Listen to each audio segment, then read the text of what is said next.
Hello friends, ITI electrician की तरफ से आपका वेरी इंपॉर्टेंट स्वागत है। आज हम पढ़ेंगे आईटीआई इलेक्ट्रीशियन फर्स्ट ईयर के लिए पहले लेसन के इंपॉर्टेंट नोट्स के बारे में। कुछ लोग कहते हैं कि हम नोट्स किस प्रकार पढ़ेंगे, तो आपको पीडीएफ भी प्रोवाइड कराई जाएगी, तो आप ध्यान से क्लास को देखिए, समझिए और कमेंट कीजिए, शेयर कीजिए, लाइक कीजिए, सब्सक्राइब कीजिए हमारे चैनल को। आज हमें इंपॉर्टेंट नोट्स लेके आए।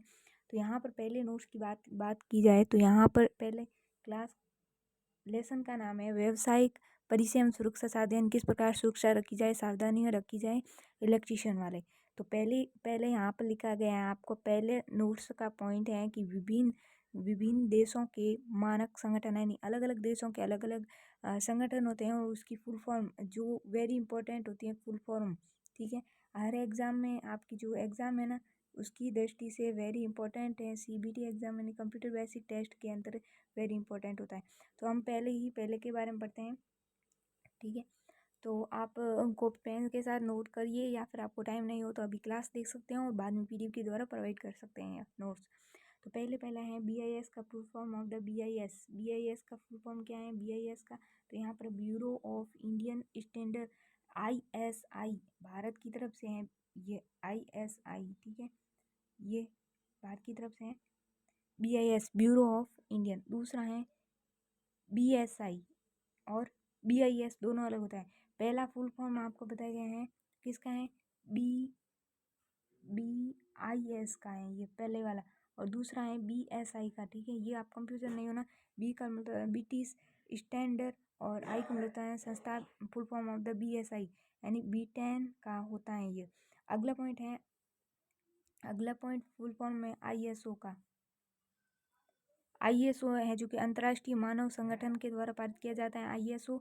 और दूसरा है एक है जेआईएस। जेआईएस क्या है, जापान का है। जे का है जापान, न आई एन स्थगत संस्थागत है जो कि मानक होता है। ठीक है, और अगला पॉइंट है आपके बताएं ए एस ए का पूरा नाम। ए का मतलब अमेरिकन। ठीक है, पहले भी आपको क्लास में बताया गया है। ए का मतलब है अमेरिकन, एस का है स्टैंडर्ड, ए का मतलब है एसोसिएशन, अमेरिका की तरफ से निकलता है। ये भी फुल फॉर्म इम्पोर्टेंट है। अगली इम्पोर्टेंट है डी आई एन का फुल फॉर्म का है। डी का मतलब है ड्यूस, आई का मतलब है इंडस्ट्री और एन का मतलब है नार्मैन। ठीक है, ये जर्मन का है। ठीक है, वेरी इंपॉर्टेंट है एग्जाम की दृष्टि से। पूरे जितने फुल फॉर्म बता रहे हैं ना वो रट लेना आप। एक है लास्ट वाला है जीओएसटी का फुल फॉर्म होता है, ये रूस का है जीओएसटी। ठीक है, जीओएसटी स्टैंडर्ड संगठन होता है। अगला नोट पॉइंट इंपॉर्टेंट नोटिस यहाँ पर दिए गए हैं, ये वेरी इंपॉर्टेंट है आप एग्जाम की दृष्टि वेरी इंपॉर्टेंट है। पीपीई का पूरा फुल फॉर्म पूछे ना आपको पीपीई का, तो यहाँ पर कहा है personal protective equipment, full form of the PPE यानी व्यक्तिगत सुरक्षा उपकरण है। और पीपीई के कहते किसे हैं, किसी कार्मिक काम करने वाले, मतलब कार्मिक का नाम होता है काम करने वाले। ये जो उपयोग मतलब काम करते हैं तो उसमें उपयोग में ली जाने वाली जो युक्तियाँ हैं, जो उपकरण होते हैं ना, उपकरण युक्तियाँ जो पहने जाने वाले कपड़े होते हैं ना, उन सबको कहते हैं पीपीई किट। कोरोना में भी बहुत ज़्यादा पहने जाते थे कोरोना के समय में। तो पीपीई किट के पूरी परिभाषा दी गई है आपको। सुरक्षा के तौर पर जो आपकी युक्ति उपकरण वगैरह लगाते हैं ना, उसी पीपीई कहते हैं। पीपीई दो प्रकार के होते हैं। पीपीई कितने प्रकार के होते हैं, दो। एक तो होते हैं रेसिपिरेटर प्रकार के, और एक होते हैं नॉन रेसिपिरेटर प्रकार के। ठीक है, अगले इंपॉर्टेंट की तरफ पढ़ते हैं, आग से सुरक्षा। ठीक है, आग आग होती है ना, आग आग वेरी इंपॉर्टेंट टॉपिक है। आग से सुरक्षा के लिए वेरी इंपॉर्टेंट तथ्य बताए गए हैं। आग से सुरक्षा के लिए देखो, आग लगती किस कारण से है तो वो भी देख लीजिए। आग तीन कारण से लगती है। एक आग लगती है ईंधन के कारण, और एक लगती है ऑक्सीजन के कारण यानी O2 के कारण, और एक है उच्च तापमान है ज़्यादा तापमान के कारण। तो आग हैं जो कि आपकी तीन प्रकार से लगती हैं। तो यहाँ पर बताएं, एक ईंधन के प्रकार से, एक ऑक्सीजन के द्वारा लगती है, और एक उच्च तापमान के द्वारा आग लगती है। अगला पॉइंट है आपके वेरी इंपॉर्टेंट पॉइंट, तीन पॉइंट है जो एग्जाम की दृष्टि वेरी इंपॉर्टेंट है। पहला यहाँ पर बताया गया है कि स्विच बोर्ड से किसी भी विद्युत, यहाँ पर विद्युत है। ठीक है, विद्युत मशीन को है जो कि 2.5 सेमी दूर लगाना चाहिए। ये वेरी इंपॉर्टेंट है कि अगर प्रश्न पूछा जाए कि स्विच बोर्ड से विद्युत मशीन की दूरी कितनी होनी चाहिए, तो विद्युत मशीन की दूरी है जो कि स्विच बोर्ड लगाता है ना, उससे जो कि आपके 2.5 सेमी दूर होना चाहिए। दूसरा प्रश्न आपको बताएं, स्विच बोर्ड से कोई बी कोई भी 1.3 दूर छेद करना चाहिए आपको। यहाँ पर आपका स्विच बोर्ड बना हुआ है और यहाँ पर आप हैं जो कि कुछ जैसे कि वॉशिंग मशीन लगाने के लिए या फिर कुछ ऐसी छोटी मोटी गीजर वगैरह लगाने के लिए छेद कर रहे हो, तो इसके बीच में डिस्टेंस कितना होना चाहिए? तो इनके बीच में डिस्टेंस होना चाहिए 1.3 सेमी का। ठीक है, 1.3 सेमी का यहाँ पर है जो कि होना चाहिए। यहाँ पर ये बोर्ड बना हुआ है और ये मशीन है, विद्युत मशीन। इन दोनों के बीच में दूरी कितनी होनी चाहिए? तो इन दोनों के बीच में दूरी 2.5 सेमी होनी चाहिए। और यहाँ पर जो दूसरा पॉइंट बताया ना, वहाँ पर ये बोर्ड बना हुआ है और यहाँ पर आप जो छेद करोगे ना, इन बोर्ड और छेद के बीच में दूरी 1.3 सेमी की होनी चाहिए। और लेसन मतलब क्वेश्चन नंबर 3 वेरी इंपॉर्टेंट, यहाँ पर कहा है स्विच बोर्ड फर्श से दूर कितना होना चाहिए? स्विच बोर्ड फर्श से कैसे? ये आपकी जो फर्श है, यहाँ से जो ये आपकी भीत है, तो वहाँ पर आप स्विच बोर्ड लगाओगी तो इसके बीच की दूरी कितनी होनी चाहिए? एक 1.25 मीटर की। ठीक है, कितनी दूरी होनी चाहिए? स्विच बोर्ड यहाँ पर जो ये बोर्ड है, मतलब यह जो आपकी आपकी नीचे फर्श है और ये आपने बोर्ड लगाया है, तो इस बोर्ड और फर्श के बीच की दूरी है 1.2 1.25 मीटर दूर होना चाहिए।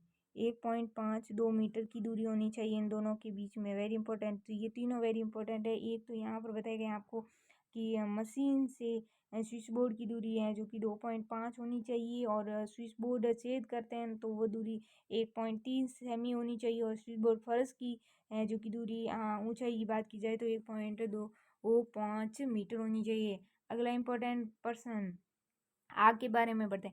तो यहाँ पर बताएं आग कितनी श्रेणियों में होती है? आग 4 श्रेणियों में होती हैं। आग 4 श्रेणियों में होते हैं। इलेक्ट्रिशियन वाले को ध्यान होता है आग हैं जो कि 4 श्रेणियों में होती है, ए बी सी और डी। ये 4 श्रेणियाँ होती हैं। हम पढ़ेंगे किस प्रकार आग ए श्रेणी कौन सी होती है, बी श्रेणी कौन सी होती है, सी और डी कौन सी होती है, और इसे बुझा भी आप कैसे सकते हैं, तो उसके बारे में।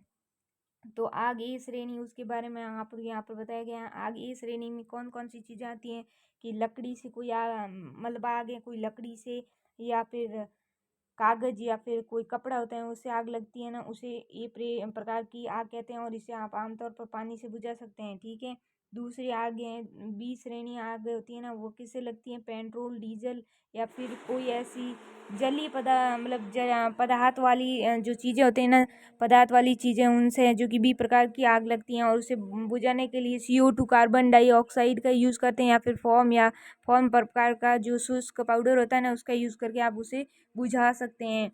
नंबर सी आग किस प्रकार की होती है? तो वो गैस द्वारा, गैस सिलेंडर होता है ना, उससे लगती है आग, वो सी प्रकार की आग होती है। गैस सिलेंडर होता है उसमें जो आग लगती है वो आग सी प्रकार की आग होती है, और इसे आप किस तरह बुझा सकते हैं? इसे शुष्क पाउडर से आप बुझा सकते हैं आसानी से। शुष्क पाउडर से आप इसे आसानी से बुझा सकते हैं। आपकी श्रेणी डी होती है ना, वो विद्युत वाली, यानी इलेक्ट्रिशियन में जो आग लगती है वो श्रेणी डी में आती है, और उसे बुझाने के लिए है जो कि CTC का यूज़ किया जाता है। कभी कभी एग्जाम वेरी इंपॉर्टेंट पूछा जाता है कि विद्युत से लगी हुई आग को किस प्रकार बुझाया जाता है, तो वह है जो कि CTC से बुझाया जाता है। और CTC का फुल फॉर्म भी बताना हो तो ये रहा, carbon tetrachloride, full form of the CTC। ठीक है, एग्जाम में कभी ये भी पूछ लिया जाता है कि CTC का फुल फॉर्म बताइए, CTC का फुल फॉर्म बताइए। या फिर विद्युत आग है जो कि किससे बुझाते हैं? विद्युत की आग किससे बुझाते हैं? तो विद्युत से लगी हुई आग श्रेणी डी में आती हैं, और इसे CTC यानी कार्बन टेट्राक्लोराइड से मिटाया जाता है या फिर बुझाया जाता है।